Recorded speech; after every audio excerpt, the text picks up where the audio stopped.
Okay, I thought I would do a kind of part 2 to my little episode regarding an apology to London when I landed back here and the feelings I got and what have you. Call it a bonus episode if you want. And I'm now sort of making my way off to the protest I mentioned before, but I'll go via a cup of coffee at least.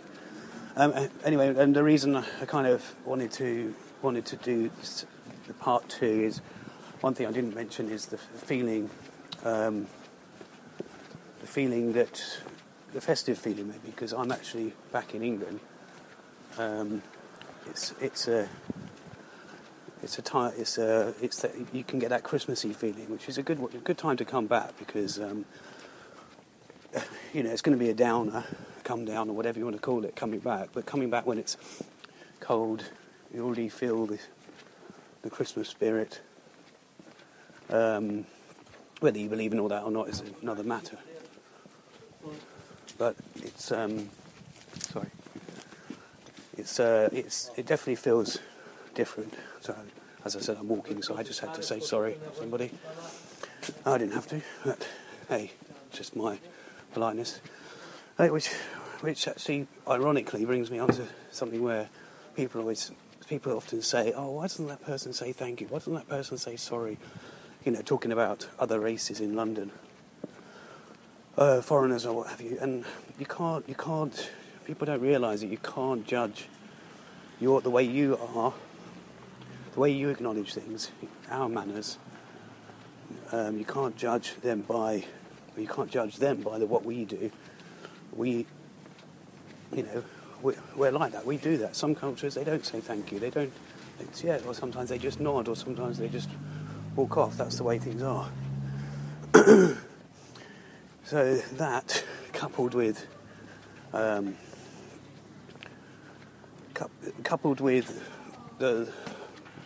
guess what I'm trying to say is that this podcast this second part was going to be, about the Christmas spirit as well. But I also wanted to touch on the fact, what makes me angry about coming back. So that what I just mentioned about other people's culture and other people's feelings or not having empathy for others, does actually bring me, ironically, again, to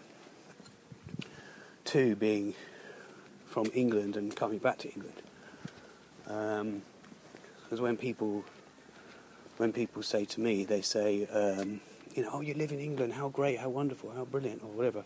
Some people, they don't. But it's just, and of course it is. But I feel like why should I, or why should anyone who wants to get out stay there just because of that? And because I really feel that we're so different to so many other countries, or many countries are so different, first world, third world, whatever you want to make the comparisons, however you want to do it.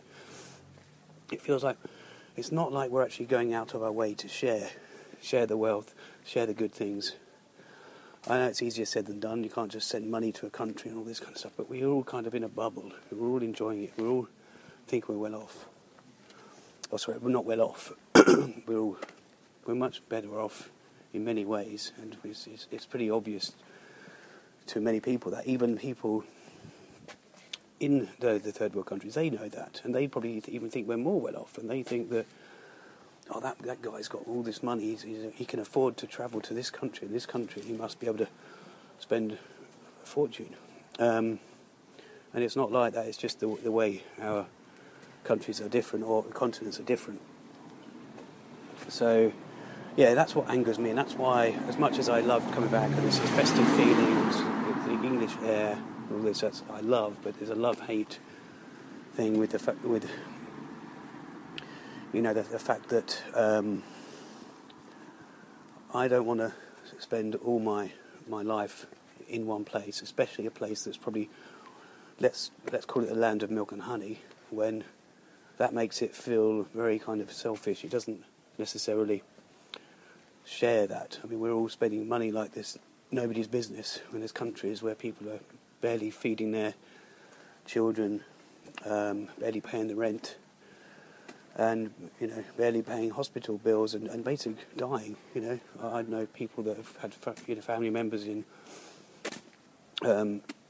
Asia that passed away because they literally couldn't afford to pay to keep them alive. And when you think of things like that, it's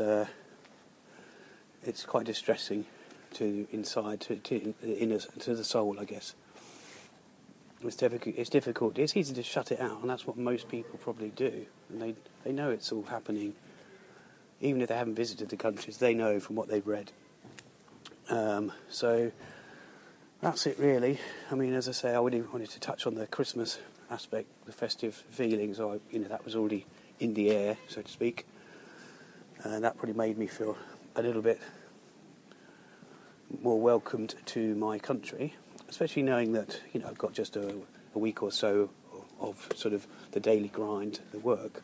Then I'll be seeing family who I haven't seen since September, and I'll be seeing other friends and what have you, and just getting in the mood. And I guess at some point I must buy some presents for a few people, definitely the little ones in my sort of extended family, if you like. Not my nieces, nephews, and what have you, the ones that enjoy at that age. Okay, so that's it. That was just a little bonus episode regarding coming back to London, coming back from Korea, Cambodia, Thailand, and basically from very different countries.